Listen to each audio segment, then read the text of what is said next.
तर चला मित्रांनो, पोचलो आपण फायनली आपल्या शूटिंगच्या सेटवर.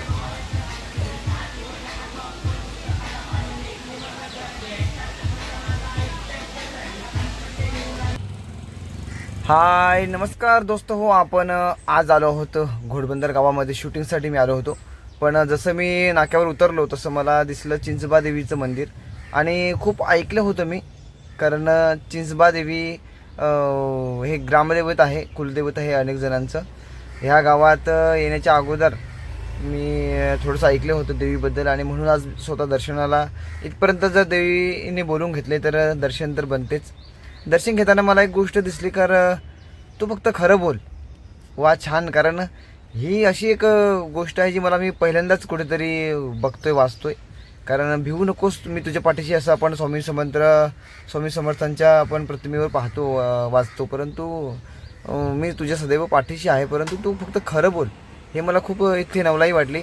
त्यानंतर ह्या घोडबंदर गावामध्ये पुढे चालताना मला दिसलं एक भलं मोठं झाड, आणि 7 माणसं उभी राहिली तरी हात पूर्ण नाही इतकं मोठं झाड आहे. घोडबंदर किल्ले, या किल्ल्यापर्यंत जाण्यासाठी एक हा भला मोठा गेट आपण गावाचा प्रवेशद्वार पाहतोय. पुढे जाताच दत्त मंदिरासमोर मला दिसलं मी हाय कोली स्टोरीलँड डोली मुंबईच्या किनारी. खरोखर अशी आपण कोलीवाड्यात येतो, एखाद्या समुद्र ठिकाणी असलेल्या गावात येतोय, तर अशा प्रकारचं जर स्टॅच्यू बघायला मिळतं अजून आनंद होतोय. कुठेतरी आपल्या मातीचा फील येतोय. दत्त मंदिराच्या बाहेर मला दिसलं, ही गोष्ट तुम्हाला मी दाखवेन. एक अखंड त्रिशूल डमरू ओम असा कोरलेला एका लोखंडी सळ्यावर, आणि ऑस्टिन नाव असलेल्या एका कलाकाराचं हे कलाकृती आहे. आणि कदाचित कॅथलिक असतील, परंतु त्याने सुबक ही हिंदू असं एक संबोधन करणारं एक आपण त्रिशूल आणि ओम वगैरे त्याने कोरलेलं आहे. खूप छान वाटलं. जसं मंदिराच्या बाहेर पडलं असं वाटतं किल्ल्यावर पोचतो, परंतु नाही, किल्ला तुम्हाला अजून बघायचा बाकी आहे. किल्ला हा बघा, किल्ल्यावर आपलं आजचं शूटिंग असणार आहे, आणि एक मराठी गाण्याचं शूट आहे. खूप मोठं लेवलचं एक गाणं शूट होतं आहे. मला माझ्या मित्राने आमंत्रित केलं की तुम्ही आगरी कोळी आदिवासी गाणी तुम्ही शूट करतोस, तर एक दिवस माझ्या गाण्याला देखील ये. आणि घोडबंदरमध्ये त्याचं जवळ शूटिंग होतं. मी कामावरून निघून इथपर्यंत त्याला एक माझं फिरणं पण होईल, आणि त्याचं शूटिंगला पण हातभार लागेल, म्हणून पोचलो मी ह्या घोडबंदरच्या किल्ल्यावर. कारण मी कधी पाहिलं नव्हता. एक पाहण्यासारखं वाटलं. इथे असतील कदाचित सैनिक, पेहरेदार, रक्षक, जे आपण गेटच्या समोरच उभे असतील, जे आपल्याला विचारपूस करून वरती सोडतील. आपण देखील मानवंदना दिली. एक आठवण येते अशा गड किल्ल्यांना भेट देत असताना.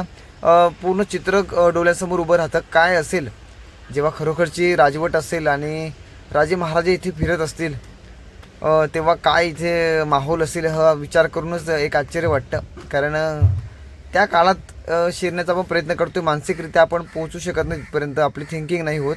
कारण जसं आपण मुन्नाभाई MBBSमध्ये पाहिलं की त्यांना हिरोला महात्मा गांधी दिसत आहेत, आणि कुठपर्यंत दिसतात, जितकं वाचलं आहे, जितकं लिहिलेलं आहे, कुठंतरी पाहिलेलं आहे, आपण जितकं बोललो आहे, ऐकलो आहे, तितकंच त्याला दिसतोय. त्याच्या पलीकडे काही प्रश्न विचारले तर त्याला उत्तर देता येत नाही. अशा प्रकारची आपली मानसिकता असते. आपण इतिहास डोळ्यासमोर आणतोय खरं, परंतु जितकं आपलं शिकवलं गेलं, जितकं आपल्याला दाखवलं गेले, तितकंच आपण पाहण्याचा प्रयत्न करतोय.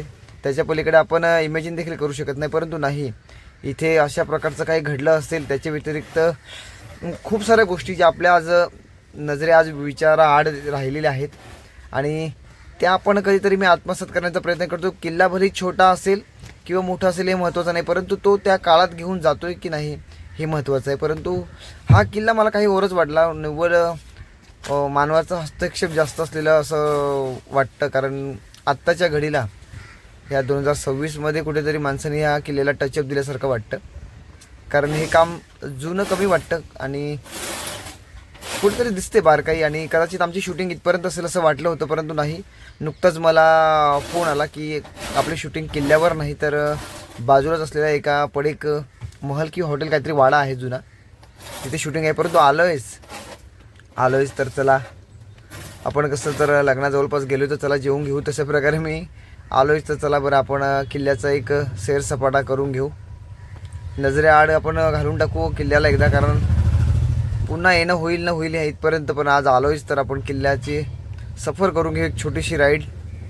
आणि खूप छान वाटते. तुम्ही देखील इथपर्यंत आलात का नक्कीच कळवा. घोडबंदर गाव मी खूप वर्ष आधी आलो होतो, आणि हा किल्ला असेल किंवा इतका असा मोठा किल्ला असेल असं वाटलं नव्हतं. खूप छान वाटते. नेहमी मी वेगवेगळ्या किल्ल्यांवर जातो. आमच्या पालघरमधील माझे मित्र योगेश भोईर देखील, त्यांचा एक ग्रुप आहे, रायबा ग्रुप, कदाचित मला एक्झॅक्टली नाव माहिती नाही. परंतु हे अनेक ते किल्ल्यावर जातात आणि काय करतात तर फक्त इतिहासाचा अभ्यास करत नाही तर तिथे स्वच्छता मोहीम देखील राबवतात. अनेक अशी कामं करतात जी खरं तर करायला दुसऱ्या लोकांनी जे नेमून ठेवलेली असतात त्या लोकांनी करायला हवं, परंतु नाही.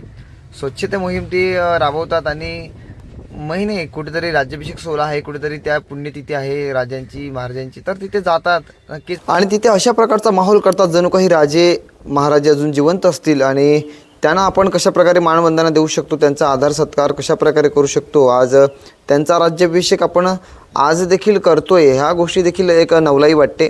आणि आपण आहोत घोडबंदर गावामध्ये. आधी हा गाव पाहिला होता मी, तर खूप खूप गोष्टी बदलून आल्या आहेत. आज ह्या बिल्डिंग, ह्या इमारतींचं एक म्हणतो की बिल्डिंग मुली सगळं आज गजबज अशी वाटू लागलेली आहे आणि गावाचं अस्तित्व गाव पण थोडंसं कमी वाटू लागलेलं आहे. कारण गाव हे मूळ मातीशी जोडलेला हा गाव होता. अनेक लोक, आगरी, कोली, वैती लोकांचा हा गाव माझ्या मते होता. जास्त काही गावाबद्दल डीपली माहिती नाही, परंतु गाव पाहिला होता, निहाळला होता, गावात फिरलो होतो. गावाचं गाव पण कुठेतरी कमी झाल्यासारखं वाटतं. कॅथलिक लोक देखील या परिसरात भरपूर आहेत, परंतु गावाची एकी आहे आणि मोठ्या आनंदाने मजेने लोक इथे राहतात. भगवा ध्वज आपण एक दाखवू शकतो की ह्या उंचवट्यावर भगवा ध्वज जोपर्यंत आहे तोपर्यंत शांतता नांदून आहे. जेव्हा कधी हा भगवा ध्वज खाली जाईल तेव्हा अशांती नक्कीच पसरेल. आपण आज कोरोनासारख्या आजाराचं आपण आज सावट पाहिलं आणि काय हायदाई होते सर्व लोकांची, जनतेची आपण पाहिली. त्याचप्रकारे महाराजांनी ह्या परिसरात, आपल्या महाराष्ट्रात म्हणा किंवा आपल्या पूर्ण भारतात म्हणा, अशा प्रकारचं एक राजवट होती आणि शासन होतं जे जनतेला जगणं मुश्किल करून टाकलं होतं. आणि तेव्हाच भगवा ध्वज जेव्हा वर आला तेव्हा लोकांनी मोकळा श्वास घेतला. आपण आज देखील घेतोय. मात्र कुठेतरी महाराजांचे आभार मानायला विसरलो आहे. आणि तुम्ही समोर पाहताय हा महल, हे काय माहिती नाही, हा पडीक वाडा आहे. इथे माझं शूटिंग आहे, तर चला तुम्हाला घेऊन जातो ह्या आजच्या माझ्या शूटिंगकडे. तोपर्यंत काय आहे कुणाच ठाऊक, परंतु जावं लागेल. दिसतंय थोडंसं बाहेर लोक दिसत आहेत, म्हणजे ती आपलीच टीम आहे असं वाटते. लांबवर आज अशा प्रकारच्या वास्तू आहेत ह्या घोडबंदर परिसरामध्ये. मी कधी ऐकलंही नव्हतं. आधी घोडबंदर किल्ला मी ऐकला होता, पण मला वाटायचं की जो रस्त्याच्या बाजूने देवीचं मंदिर दिसतंय की शंकराचं मंदिर आहे ते मला वाटायचं की तो किल्ला आहे तेवढाच. परंतु आज इथपर्यंत येऊन पोचलो आहे, खूप छान वाटतंय. आणि जर तुम्ही ह्या परिसरातील असाल तर मी म्हणेन, सर्वांना आवर्जून म्हणेन, एक हे नाही परंतु नक्कीच या निसर्गाच्या सानिध्यात. आणि आपल्या इतक्या जवळ आहे आपण, मी त्यांना नेहमीच आश्वासन देतो. योगेश भोईर आणि ठाकूर म्हणून माझे जे मित्र आहेत ते नेहमीच जात आहेत आणि त्यांना मी आश्वासन देतो का हां पुढच्या वेळेस नक्कीच येईन. कारण त्यांचं ते स्टेटस आणि ते व्हिडिओ वगैरे पाहून मला तर नवलाई वाटते, कधी तिकडे जावं एकदाचं असं वाटतं. परंतु कधी अशा मोठ्या गडकिल्ल्यांवर जाऊ शकलो नाही. आज माझ्याच परिसरात हा गडकिल्ला असेल असं देखील वाटलं नव्हतं, परंतु आज इथे येऊन खूप छान वाटते. तुम्ही देखील नक्की या, आवर्जून असं सांगेन. जास्त काय नाही, घोडबंदर मीरा रोड भाईंदरमधून तुम्हाला बस अवेलेबल असतात आणि ह्या बस थेट तुम्हाला किल्ल्यापाशी जवळ नाक्यापर्यंत येऊन सोडतात. पायी वाट फक्त 5 मिनिटाचे किल्ल्यापर्यंत. तुम्ही याल आणि आनंद घ्याल. अगदी शांतता असा प्रिय आहे आणि न्याहाळावासा वाटतो अशा प्रकारचं आहे, जिवंत वाटतं सगळं. आता एक कुडूनतूरमधूनच एखादा सैनिक येईल, मला विचारपूस करेल असं वाटतंय. आणि काय माहोल असेल जेव्हा इथे जे जुन्या काळातील जे किल्ल्यात शासन करणारे किंवा जगणारे लोक जेव्हा इथे फिरत असतील, काय जीवन असेल. आज आपण अवतीभोवती तुम्हाला मी दाखवलं कशा प्रकारे लोकांनी आज आपण विटांचं, इमारतींचं आज आपल्या राहण्यासाठी सोय केलेली आहे. परंतु हे गड किल्ले बघताना मला खूप नवल वाटतं. आपण आलो आहे आपल्या मेन फायनली शूटिंग सेटवर. कारण ह्या देखील इथे येताना देखील मला नवल वाटलं, कारण पायऱ्या मी पाहिल्या, तर ह्या पायऱ्या ज्या आहेत ह्या गड किल्ल्यांप्रमाणे इतक्या जुन्या नाही, परंतु जुन्या काळात ज्या खापर सांगतात दगड, तो एक त्या प्रकारचा एक हलका दगड होता. त्याच्यावर नवीन टाईल्स, ह्या नवीन आताच्या युगातल्या फरशी त्याच्यावर लावलेल्या होत्या. तर इथे देखील एखादा जुना किल्ला वगैरे काहीतरी असेल, त्याला एक नवीन रूपांतर दिल्यासारखं असं वाटतं, समजतं. कारण पायऱ्यावरून त्याच्या खाली ह्या फरशींच्या खाली थोडंसं एक दगड वेगळा आहे, जुना दगड. तटबंदी असा गेट. आणि इथे मला ह्या गावात सुट्टी अशी खुली आझाद मला माकडं वानरं खूप दिसली. नाक्यावरच एक बोर्ड आहे, जंगली प्राण्यांपासून सावधान असं, वाघ वगैरे असं यांचं पोस्टर लावलेलं आहे. कारण थोडंसं जंगल वन विभाग आहे तर धोका असू शकतो. थोडंसं पुढेच आपण माहिती आहे की नॅशनल पार्क देखील जंगलं आहेत आणि येऊ जाऊ शकतात, त्याच्यामुळे सावधान राहणं गरजेचं असेल. आणि ह्या वानरांकडे मला खूप आकर्षण वाटतं. माझ्या इथे देखील थोडं स्टेशन भागात असतात माकडं. मी त्यांना निहाळतो, पाहतो, थांबतो त्यांच्यापर्यंत. एक भीती वाटते, परंतु त्यांना जगताना मानवासारखे दिसतात, खूप छान वाटतं. मी आज आलो इथे शूटिंगला, परंतु शूटिंग चालू आहे. मी इथे यांचं गंमत पाहतो आहे खूप माकडांची. एक लहानसं मला एक पिल्लू नुकताच जन्मलेलं एक माकड दिसते. बघतच राहावं असं वाटतं यांच्याकडे. अगदी मानवाला हुबेहूब म्हणजे नकल असलेली. आपण सांगतात की माकडांपासून मानव जन्मला निर्माण झाला, परंतु माकडांकडे बघताना खूप कुतूहल वाटतं. एक माणसांसारखी दिसणारा प्राणी म्हणून अनेक प्राणी आपण पाहतो, परंतु माकडांकडे पाहताना एक वेगळीच फिलिंग असते. ह्या उंच कपाडी झाड आहे पिंपळाचं आणि त्याच्यावर ही सगळेजण आपलं जीवन जगतायत. तर पाहू शकता तुम्ही. तुम्हाला मी दाखवीन, जास्त दाखवणार नाही शूटिंग संबंधी, कारण सॉन्ग अजून रिलीज व्हायचं असतं.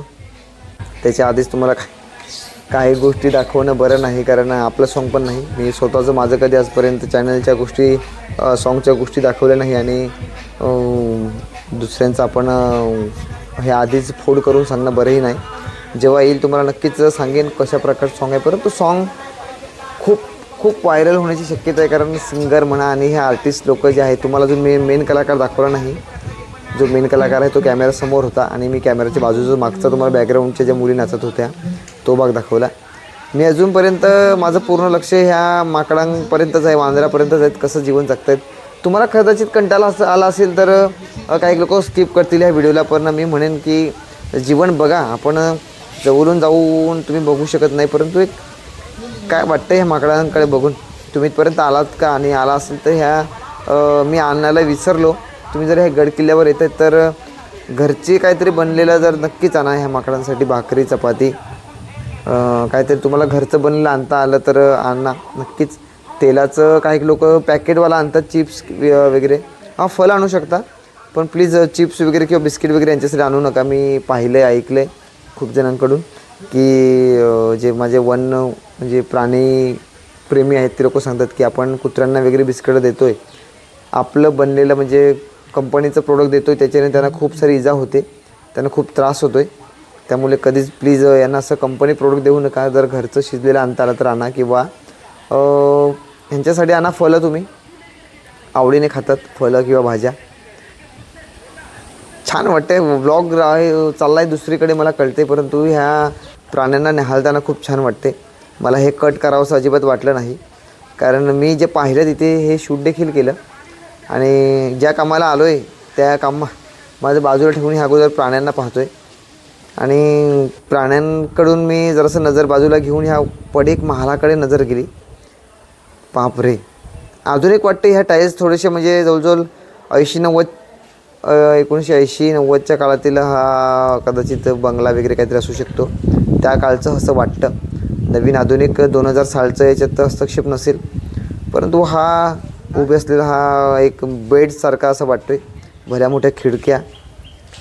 काही लोकांकडून इथल्या मला काही जी मुलं होती त्यांनी मला सांगितलं की हे हॉटेल होतं. तर हॉटेल हे असू शकतं, काही सांगू शकत नाही, परंतु हॉटेल किंवा राहण्यासाठी म्हणा किंवा पण जुनी वास्तू पाहताना खूप नवल वाटतं.